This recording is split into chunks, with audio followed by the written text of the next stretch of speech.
left off here, correct? You're about to talk about the functions. Yeah.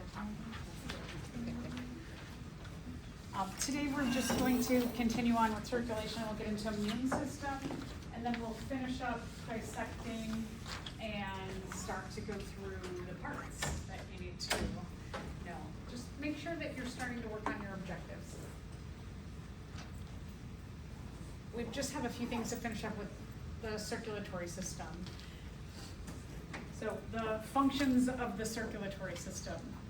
We often think about just that connection to breathing, that we breathe in oxygen, breathe out carbon dioxide, oxygen diffuses into our blood.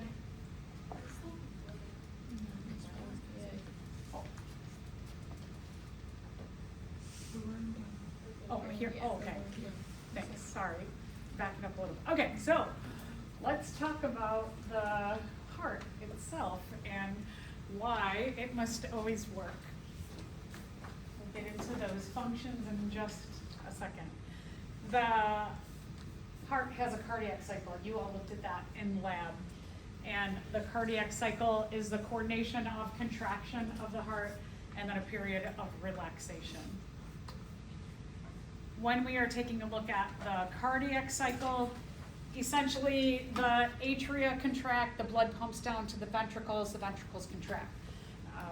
The heart does kind of go like that in terms of contraction. It's not at the exact same time that the atria contract, they push blood down, then the ventricles contract, so it's kind of like that the blood goes downward. That point of both of them contracting, that is your contraction part, and then they both relax. Your heart rate are your number of cardiac cycles in 1 minute. The heart rate for people who are healthy is usually about maybe like 70 to 80 beats per minute. And it can be slower the less active you are. It can be slower the more active you are, because if you are like an athlete, for example, you are working out a lot. So you're working out the muscles of your body, including the muscle of your heart. And so your heart, the contraction can be very strong, and that way the relaxation period is longer. And if you are not active, you'll have many more cardiac cycles in a minute. What you looked at in the ECG, the electrocardiogram, was you were looking at electrical signals that pulse throughout your body. When we're talking about electrical signals, what we are talking about is ions or charged particles.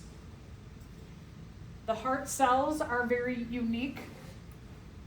When you think about a cell, oftentimes what you see in your textbooks or on diagrams is you get this kind of circular cell, and then it shows all the organelles inside, but a lot of our cells in our body are not just circles. When we are taking a look at a heart cell, so this one here, for example, it's kind of shaped like a letter M. It connects with not only one other cell, but a cell here, and a cell down there. So they are shaped much differently than other cells of the body. They are connected so that ions can flush through them, giving a signal like, hey, when these ions are flushing through, we all must contract. And after the ions have flushed through and are gone, then the cells relax. So we've got this communication. When we are talking about tracking this communication, those negative and positive ions come out as some kind of electrical signal. What keeps track of when these ions flush? It's called the pacemaker. So oftentimes when you hear, oh, someone has a pacemaker, it means that their natural pacemaker of their heart is not doing their regular job, keeping the cardiac cycle regular. So they need some assistance.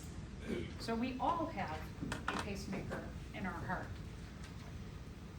when you took a look at your ECG, you looked at periods of contraction and relaxation. You typically will find a little hump before and then a slightly small down spike and this high spike and down, and then back to what we call repolarization or the relaxation of the heart. So everybody saw, I looked at all of your ECGs, that it looked pretty close to that. It might have been not been a perfect, what we call a PQRST wave. You have the P, the Q, the R, the S, and the T wave, but it looked pretty good. Our machines are not like high-tech machines, but everybody looked pretty healthy in here. Seeing your ECGs showed that the students that were tested had a pretty regular cardiac cycle. So the pacemaker of the heart is embedded in the wall of the right atrium. It's called the SA node, the sinoatrial node. So over here in the wall of the right atrium, it's going to initiate that signal. It's going to go flush across the right atrium, and when it hits the bottom of the right atrium, you have a second node, which is called the AV node, the atrioventricular node. It's closer to the AV valve, right in between the atria and the ventricle, and then the AV node receives that signal and it flushes the signal throughout the rest of the heart.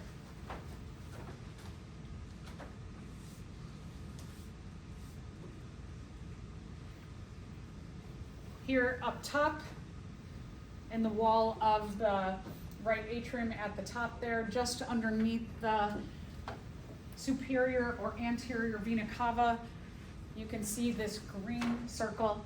That is your SA node, the sinoatrial node, and then it's going to flush the signal across the right atrium.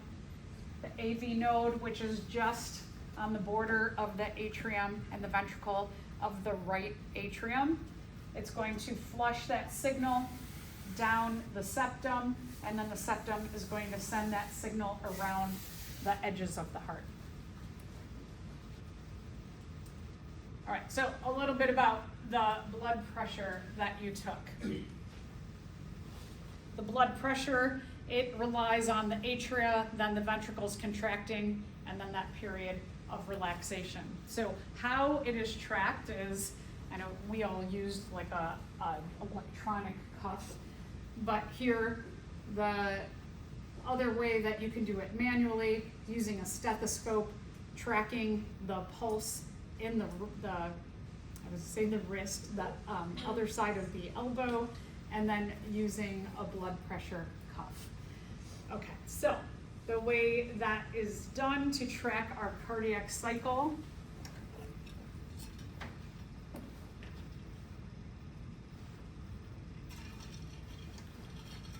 I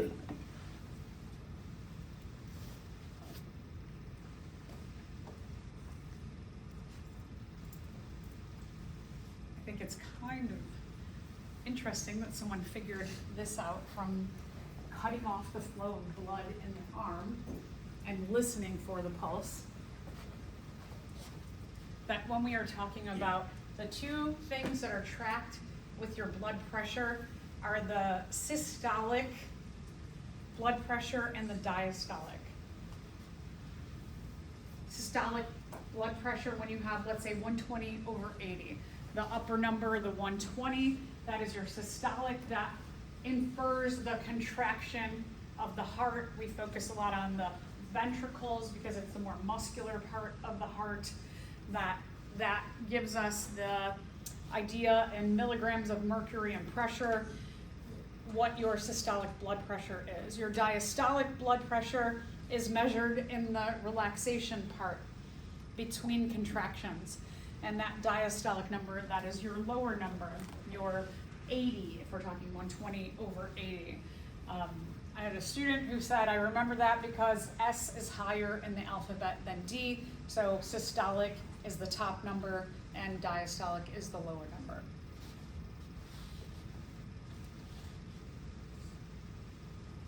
when someone does the blood pressure cuff and stethoscope method, they put the stethoscope on, they put the blood pressure cuff on you, they listen for the pulse in this crux of your elbow.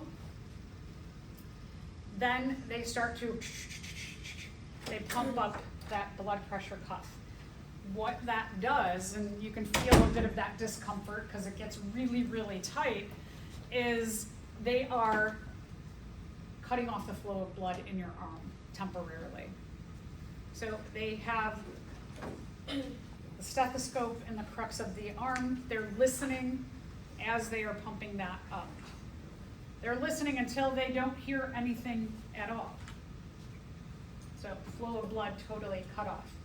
Then they start to release the pressure.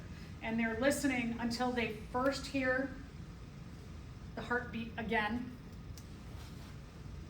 And that is noted as the systolic number. That is noted as the contraction of the left ventricle.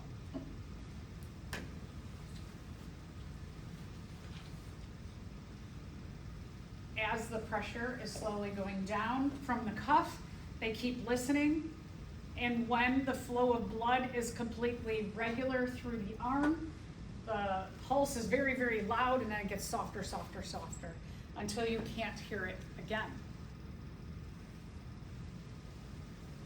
That indicates that blood is flowing regularly or continuously through the arm, and that is the diastolic number.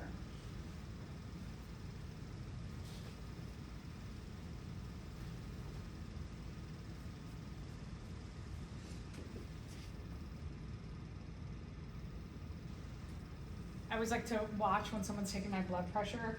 It's like you can kind of feel when your pulse really starts to flow again, and when you can feel it, that's usually the indicator of the systolic number. So I'll look and be like, oh yeah, okay, and then compare with what the person has gotten, and I'm like, yeah, that makes sense.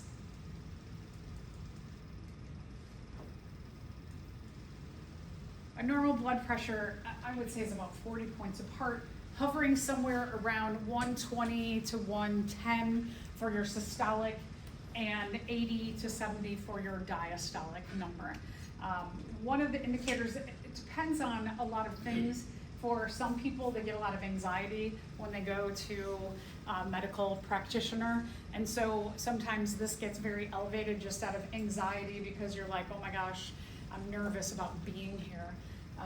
One of the things that they might look at if you are a little nervous and your blood pressure is higher than normal because of your anxiety or your nervousness is they're looking for, is this systolic and diastolic about 40 points apart. Generally, when your systolic is over 140, that might be an indicator that you have high blood pressure. If you're lower than 140, they're like, okay, that's, maybe like watch this a little bit. If it's higher than maybe like be between 120 and 140, that might give you some suggestions. But if your systolic starts to go over 140 or your diastolic 90, they're going to start to look at perhaps you have some high normal when it's about 140 over 90, and hypertension when you get into the 150s, 160s, especially 180. If you're above 180 for your systolic, they're going to call that severe hypertension. So when these numbers start to get above 140 is when you want to start to really kind of focus on your heart health. All right, so functions of circulation. The one we often think about is the transport of oxygen out to the cells from the lungs, if we're talking about land animals, or from the gills, if we're talking about fish who live in water. Oxygen will diffuse into the cells. That oxygen will be utilized to help break down our food into more efficient sources like ATP. And then carbon dioxide, the product of cellular respiration, will diffuse into the blood and then be carried out of the lungs. Also, dissolved in the blood are nutrients and hormones. We'll talk a bit more about hormones when we get into excretion as well as the reproductive systems. Waste that is produced by places that detoxify, like the liver and the kidneys. The regulation of our body temperature. Heat travels through our blood around to our cells. And we will see a connection to the immune system also. Cells of the immune system, they travel through the blood. So the blood itself. The blood is a lot of water. It is composed of 55% plasma and 45% cells. Plasma is a very watery substance. It's made of about 90% water. The rest are going to be things that are dissolved in the plasma, like proteins, hormones, nutrients, gases, salts. We have about 5 to 6 liters of blood. Depends on, like if you're somebody who is very tall, like you're 6 foot and over, you probably have higher amounts of blood. If you're someone who is closer to like 5 feet, you're probably going to be on this lower end, maybe about 5 liters of blood. So of that 45% that are cells, the red blood cells make up the majority of those cells. Red blood cells are also called erythrocytes.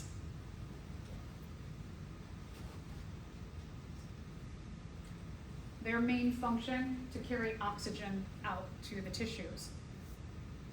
They also have the ability to carry some of the carbon dioxide that is released from cells back into the blood to diffuse out of the lungs. Red blood cells have a protein called hemoglobin. Hemoglobin is important to bind oxygen to the red blood cells. And if you've ever heard the term coenzyme, hemoglobin has a coenzyme. It is iron that this nutrient, metal, iron, is necessary to bind the oxygen to the hemoglobin, which helps the red blood cells to carry our oxygen. If you are low in iron, you are called anemic. A lot of females are anemic, and other people, for other reasons, might be anemic. If you have ever been told, like, you have low iron levels, you are anemic, it's not a bad idea to think about or talk to your medical practitioner about supplementing your daily diet with iron. Great place to find iron that's relatively easy. Leafy greens are great.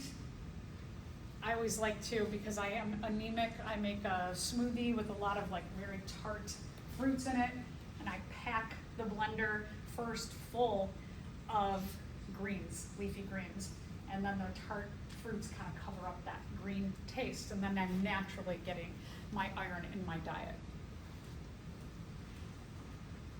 Here's a weird thing about red blood cells, is that they are a eukaryotic cell that has no nucleus.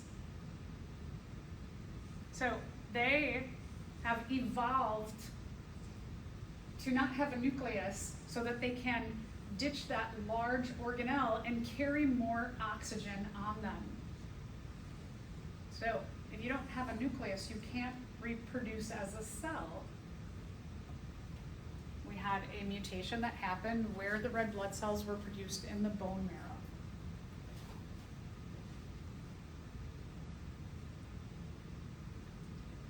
Some crazy stats about our red blood cells. They live about 4 months.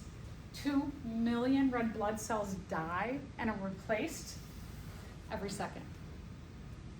So that should give you the idea of just how much we have red blood cells in our blood. If you have looked at a blood slide before,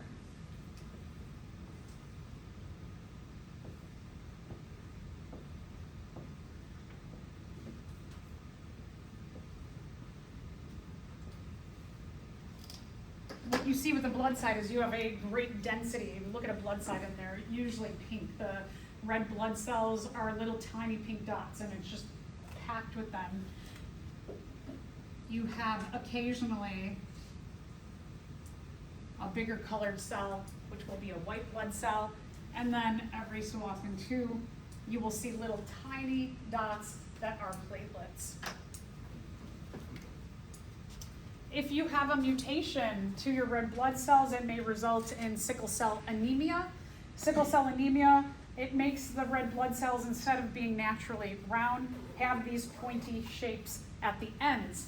Now, red blood cells are still kind of squishy. However, those pointy shapes, when they are traveling through very small blood vessels like the capillaries, this can poke into that thin-walled capillary. And what that can do is it can cause ruptures inside of our body. Someone who has sickle cell anemia has to be very careful about strokes. Or they have to be very careful just in general. They have to watch out for anywhere that your body bends. That these, when they're going around a bend, they could rip open blood vessels.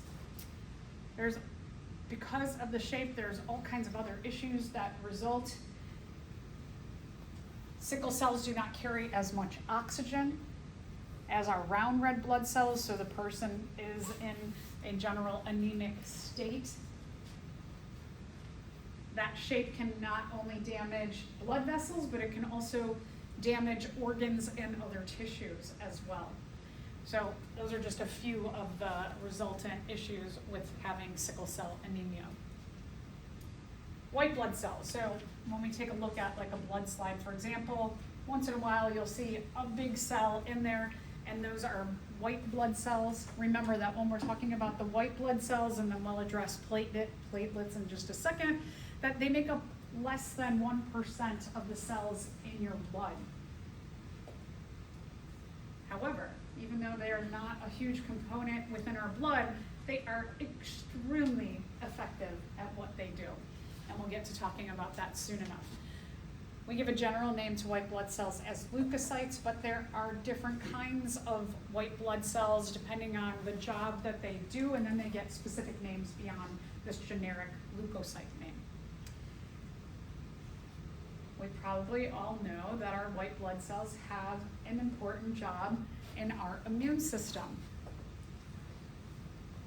This is a cool picture because you can see under electron micrograph, you can see a white blood cell and it working on combating one of these rod-shaped bacteria. Or not one, many. Their job is to travel around the bloodstream and look for foreign invaders, cells that don't belong there. When white blood cells have gobbled up a foreign invader, they kind of give up their life as a cell and they become pus.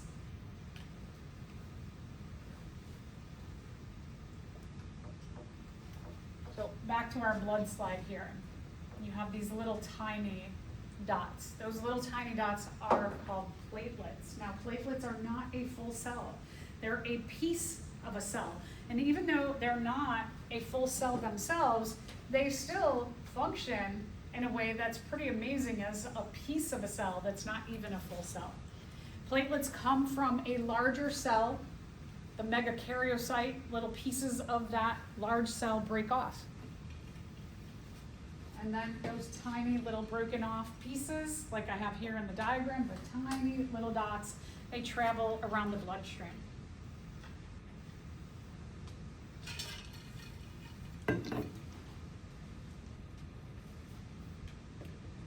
What these platelets, these little pieces are doing is their job is to look for any uneven surface. So in our circulatory system, we have these nice round shapes. If, let's say, something happened, like you sprain your ankle and a bunch of tissue rips open, they are going through and they're like, oh wait, whoa, look around here. There's a bunch of ripped open blood vessels and tissues here. And so then they're going to take action. So what happens here is that they will stick to any uneven surface. Then they will shoot out or form this whole network of kind of spiderwebby looking proteins. It's called fibrin. It makes a web that starts to, in that uneven surface or on that uneven surface, trap cells against that uneven surface. So for example, they're going to trap white blood cells, and the white blood cells, certain kinds of white blood cells, will clean up any tissues that have ripped open in our body, which is really important because when a cell rips open, it can release waste products into that area, which that's not a good thing. It can also begin the process of healing that ripped open area. You have red blood cells in that area that can contribute oxygen, for example, to the white blood cell. So this network is used to help heal that ripped open cell or something that's damaged in our body. What that web is doing, it is making a clot. We often think of clots like, oh, that's not a good thing. Because when you think of a clot, you might think of like a clot in the brain, for example, which results in a stroke. However, clots are really important for the healing process within our body. So sometimes we have an issue where something that's really important in healing ends up doing a lot of damage in the brain, for example, as a stroke. There are 3 types of blood vessels in our body: arteries. The smaller branches are called arterioles. Remember that these go away from the body. We have artery A, arterial A, away A.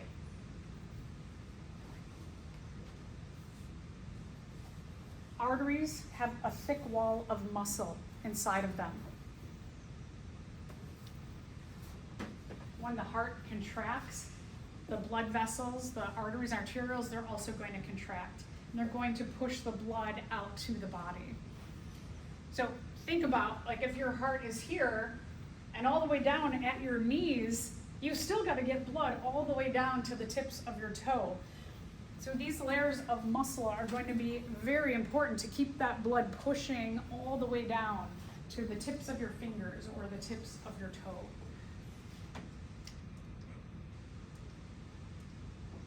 Veins, they break into smaller branches called venules. They go back to the heart.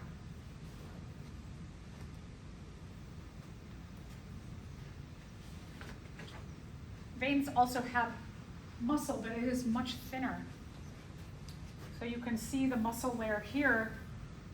To compensate for not having thick muscles, what the veins have inside is they have valves.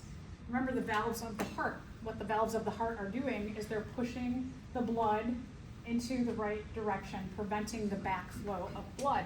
Same thing with the veins, is that they will be pushing the blood back toward the heart.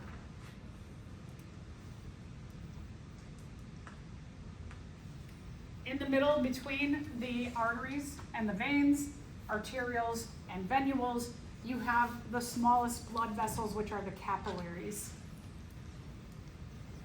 Capillaries are that meeting place between arterioles and venules, branching smaller to where they come in contact with every cell in the body. Just like what you saw in that very first picture about the circulatory system.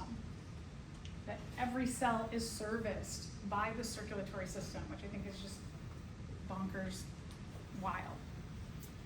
Capillaries are very, very thin-walled.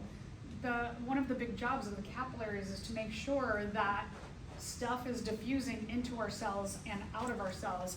And some of the stuff that's diffusing into our cells or out of our cells are very, very small, like carbon dioxide and oxygen. So in order for those teeny little gases to diffuse, the walls of the capillaries have to be very, very, very thin. You can see the size of our red blood cells and the size of those capillaries.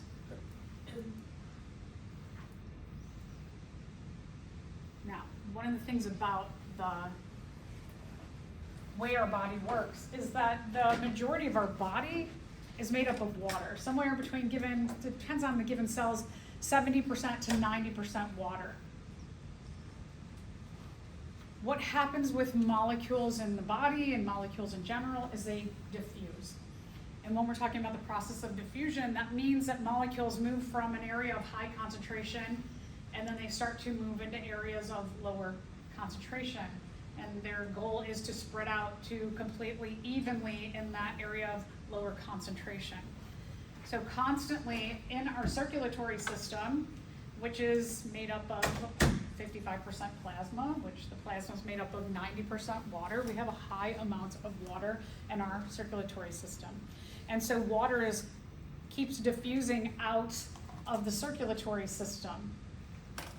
The water from the circulatory system, some of it goes into cells, but some of it goes into what we call interstitial or extracellular areas. And those areas are between cells. That water can diffuse back into the circulatory system, or it can diffuse into the cells, or it can just kind of like sit around diffusing in and around the interstitial or extracellular areas. So if water keeps diffusing generally away from the circulatory system, it needs to be brought back into the circulatory system so that we don't get inflammation or swelling, especially in places that are the furthest reaches of our body, like the tips of our hands or down the tips of our feet. When you're thinking about like going against where you're often sitting, right, all day, standing, that our feet are generally down. So water, blood, everything has to go against gravity to be brought back to the main trunk of our body or to our heart. And so what you have as opposing the circulatory system, which is losing water, is you have this other system of blood vessels called the lymphatic system. So that when water is diffusing out of the circulatory system, the lymphatic system can take that back. The lymphatic system goes from small blood vessels to larger blood vessels, and it brings water back into the circulatory system so that it reduces inflammation. We'll see that issues can happen with our lymphatic system that causes great swelling when we're talking about, for example, elephantiasis, or if you have an issue with some of your lymph nodes, like your tonsils. The lymphatic system has many, many jobs. So we're going to go through looking at what the lymphatic system does. We're going to reflect a bit on its interaction with the circulatory system and how the lymphatic system helps us to reduce inflammation in our body.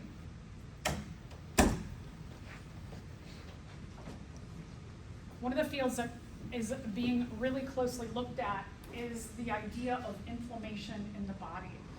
If you are somebody who's like, I know I want to go into some medical field, I always like to mention there's like areas that are having just a huge amount of research going on, is this idea of inflammation in the body. What they are finding is that there is a connection between many or most diseases and inflammation. And so they're trying to figure out, how do we reduce inflammation in our bodies, and what does inflammation really mean in regard to diseases? Is it contributing to the disease? Is it part of the disease? What is going on there? So the lymphatic system definitely is something that we are looking at in terms of science. All right, so remember, lymphatic system, it's a network of vessels, not carrying blood, but carrying mostly water. It'll grab up some minerals and dissolved nutrients as well. And then eventually empties those things back into the blood. We have a whole bunch of lymph nodes throughout our body. If you go for a checkup or if you're sick, one of the first things the doctor does, or I should say medical practitioner, is they put their hand on your neck, right? And they feel around. What they're feeling is they're feeling the lymph nodes in this area, the lower part of your head. and they're seeing, is there any swelling in that area, which may mean overactivity of some kind of your lymph nodes. There's also lymphocyte-rich tissues, like the tonsils, for example. Where you have more lymphocyte-rich connective tissue, or lymph nodes, or both, these are generally found in areas, I like to say, the portals to the outside world. So where you have openings that you have connections between the world outside and inside your body, you've got a ton of them in your head. And your head, you have ears and eyes and nose and mouth. So you've got all these openings where things can come into your body in that area. That's why we have a lot of lymph nodes in this area, because you want to make sure that you've got extra white blood cells in that area in case you get a foreign invader. You're ready to go in that area. Other places where we have openings that are regularly open and close are places like in the underarms and in the breasts. So you have a lot of lymphocytes here, and then also in your urogenital system area. You've got some openings that leave us vulnerable to picking up diseases. We also have the thymus and the spleen, which interact or are part of the lymphatic system.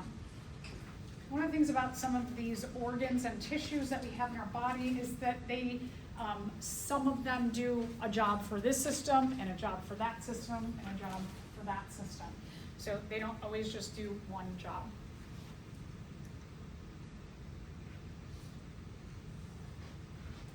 This picture should give you an idea that you have a lot more of your lymphocytes in areas that you have openings to the outside world, especially given the head, the breast and underarm area, and then it doesn't go that far, but definitely the urogenital system. You can see too, even at the belly button, there's a bunch of extra ones there, just in case.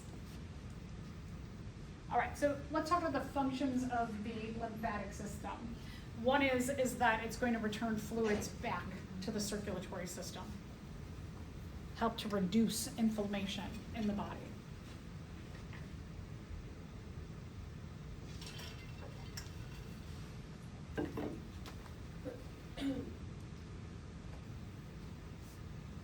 When we think lymphatic system, we might think of this first.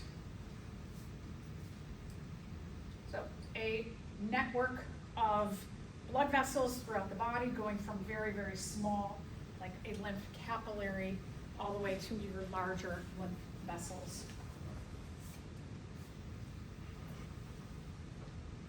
Just like our blood capillaries, our lymph capillaries are very, very small and thin-walled.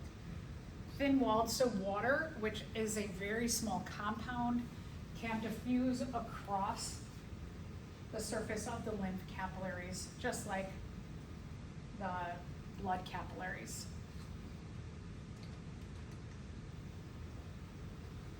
The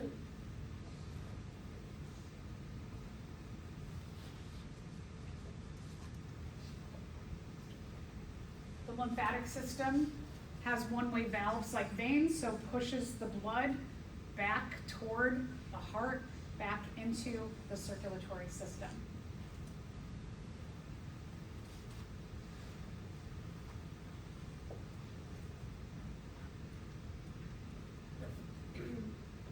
Eventually you get larger lymphatic vessels that have muscle layers on them, so can contract and keep blood moving, water moving in the right direction. So here, this picture shows you the opposition of, the green is showing you the lymphatic vessels, and then you have your circulatory system. That where you have those vessels of the circulatory system, you're going to have the vessels of the lymphatic system as well.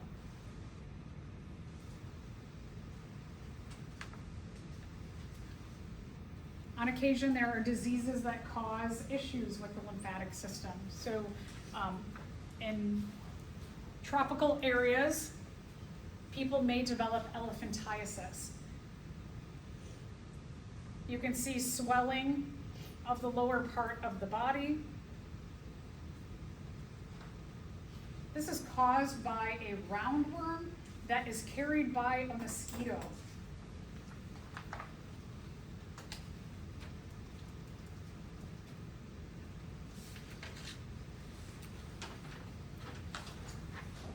When a mosquito stings a person, and if that mosquito is carrying this roundworm called Wuchereria bancrofti, it can slip that roundworm into the person's body. These roundworms instinctively, they love to make a home in the lymphatic vessels. So they swim around and they find lymphatic vessels, they make a home. And then what happens is that from their activity and living, they often make scars in that lymphatic vessel, and then that blocks the lymphatic vessel from bringing water back out of that area. A lot of times what you see with people who have elephantiasis is that it might be an arm that is colonized and they get swelling in the hand and in the arm, or like what you saw in the picture, it might be one leg, both legs.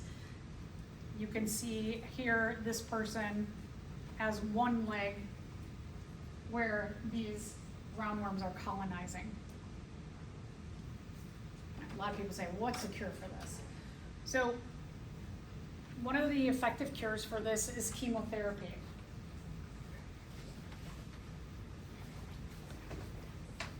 The chemotherapy, one of the things about principle of chemotherapy is that chemo, it targets fast-growing cells. So these roundworms, which reproduce relatively quickly, chemotherapy will target that. To just eliminate all of these roundworms, it takes about 2 years of chemotherapy. It's very expensive, and oftentimes if we're talking about tropical countries, many of them, the healthcare systems are not really great. And so they don't have access to this kind of healthcare, and so they end up living with this. Other things that can help is to wear compression garments. So it's like kind of the, at least the last 10 years, people are wearing more and more compression garments, even just for maybe working out, that they can send those to people who are suffering. That can help a little bit, but the healthcare is the predominant cure. Second function of the lymphatic system is to transport fats that diffuse out of the small intestine, but are too big to diffuse into the blood capillaries. Larger lymphatic vessels around the small intestine will pick up fats. And what they're going to do is they're going to transport those fats back toward the heart specifically. These lymph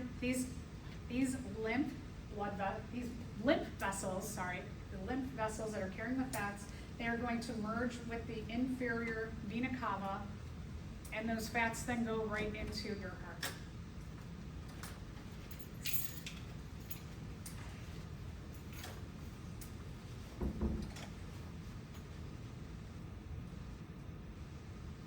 So imagine next time you're eating a nice fatty meal, you get some fast food, some French fries, maybe a burger, a shake.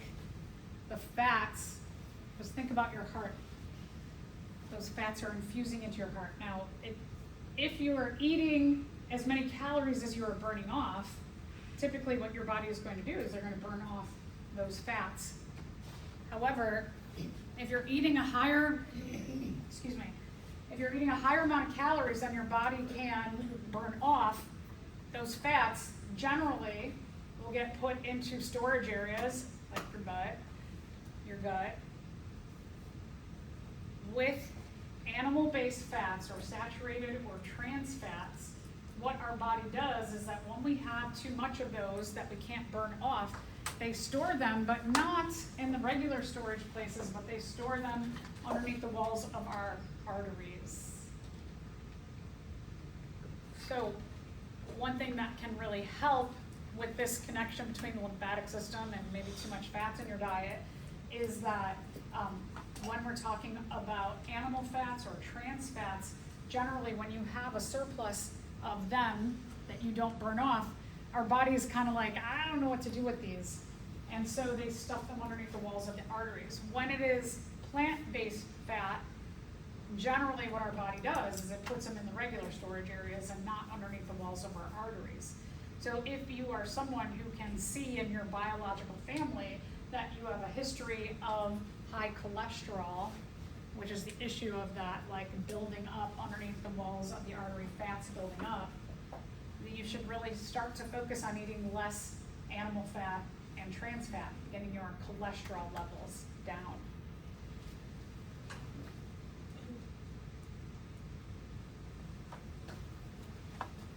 So remember that when those fats are diffusing out of your small intestine into the interstitial areas, picked up by larger lymph vessels, that those lymph vessels are bringing them back to the vena cava, the inferior or the posterior vena cava, and then those fats are tracking through your heart.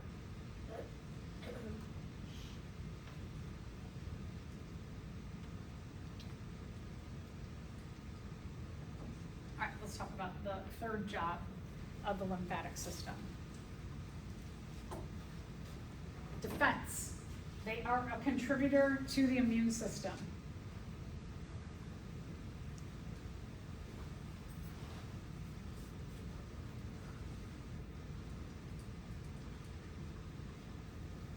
In general, kind of big picture, we might think of our immune system as fighting off foreign invaders like bacteria and viruses, but could be other things like fungus or protists. Could be pollen. If you have mold allergy in this time of year, like I can tell my sinuses, they are producing a lot of extra mucus these days because as we see the leaves falling and starting to break down, we get higher mold counts. And so some of you who may be getting a lot more like watery mucus production here, our body is just having an overreaction to something that is typically not harmful to us, like maybe a pathogenic bacterium or a virus particle. Certain tissues in our body, when we're talking about the lymphatic system, they house lymphocytes. Again, a kind of white blood cell. We'll see a lot of different names for the white blood cells.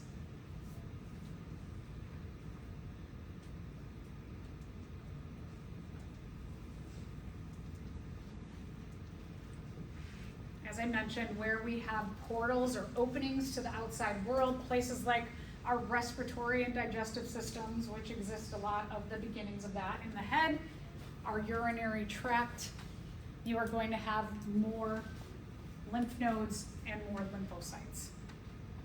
Gives us that extra layer of protection in those areas. Lymphocytes are produced in the thymus and the spleen.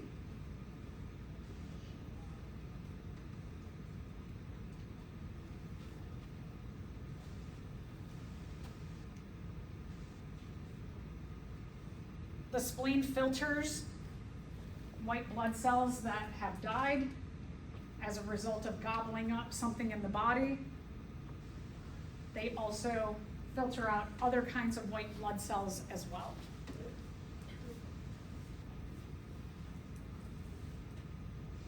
And some lymphatic tissues are going to work with another kind of white blood cell called a macrophage. Macro means big, phage means eater. Cells that are gobbling up things in our body that do not belong, or damaged tissue, or cancer cells, or viral infected cells. We can find that in our lymph nodes.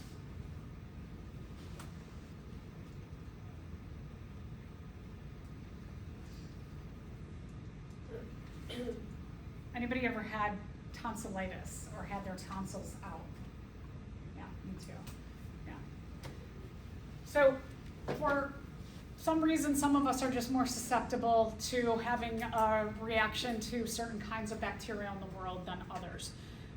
So for example, like if you get strep throat really, really often, it's because you, for whatever reason, your throat cannot, your immune system cannot fight off the strep bacteria that can infect tissues of our throat like other people can. A lot of people carry that bacteria in their throat and they have no reaction at all. Same thing with tonsils, is that some of us just have infection that can happen regularly. And the answer to that is, well, we could leave this tissue that will get infected and swollen and be very painful, or we can just like cut them out. And so they'll cut them out. The other thing is mumps. This, like many other diseases in the world, are on the rise because people are reading a lot of misinformation about vaccines. And so we're seeing things like mumps, which isn't super common because people get vaccinated against it. We're seeing rises in that. Again, you're having some kind of reaction in that portal to the outside world. And then our last function of the lymphatic system is to filter dead blood cells, to filter cellular debris.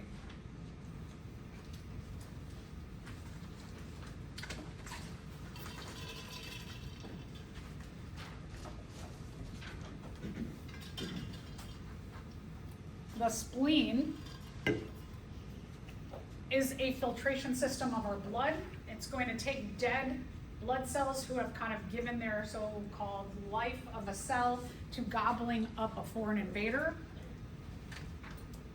The spleen will filter them out, will filter out other dead or used white blood cells. So I know a lot of times the next question is, well, can't you live without your spleen? What if you're in a car accident? Our spleen exists about right here.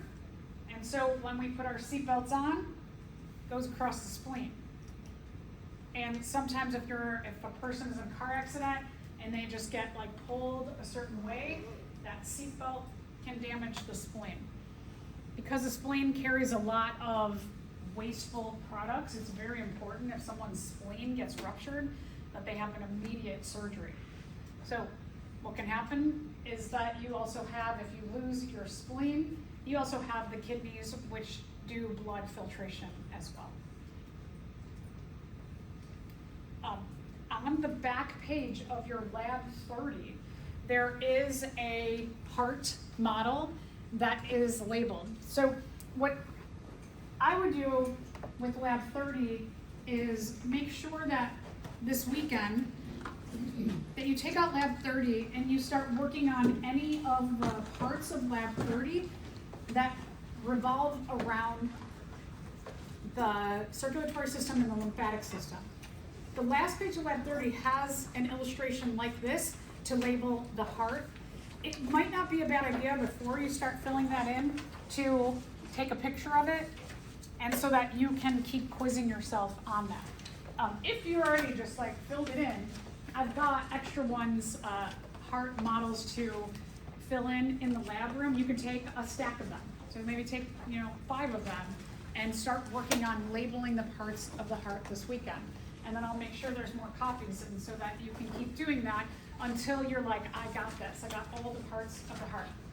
The other thing that you want to make sure you do is you want to make sure that you trace the flow of blood throughout the heart. So we went through that a number of times in our last lecture. You want to make sure you know blood starts here, and it goes here, and then it goes here, then it goes here, then it comes back here, and it goes here, and it goes here, and it goes here. So make sure you also, on those diagrams, trace the flow of blood. One of the things that students often miss on that last page of Lab 30 is it says label the heart, and then it says trace the flow of blood. Make sure you do that second thing as well. But in the extra diagrams I have in the lab room, just make sure that you are on there tracing the flow of blood. So that will be helpful. Make sure that not only you're working on your Lab 30 as we go through every chapter, you're filling in only the functions. One of the things I don't like about that Lab 30 is that within the lab, it tells you a lot about locations of where things are. I don't want locations. I want you to tell me the function, because that's really what you're trying to study when you're looking at any of these structures. So only functions in lab 30, not locations. Make sure on that last page, label the heart, trace the flow of blood.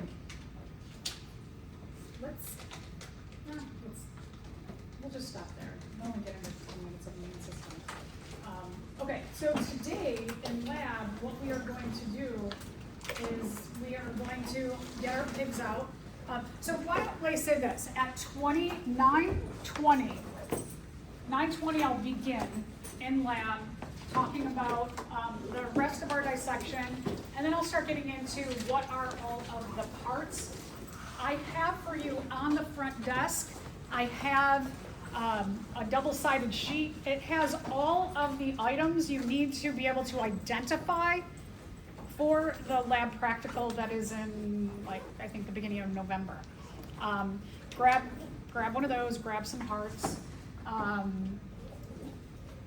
That checkoff sheet will be essentially what you need to study. It's broken up into, these are the things you have to identify in the pig, on the torso model, on the heart model, on the urogenital system models, and on the embryo slides and models. So it lays out everything for you. Those checkoff sheets are really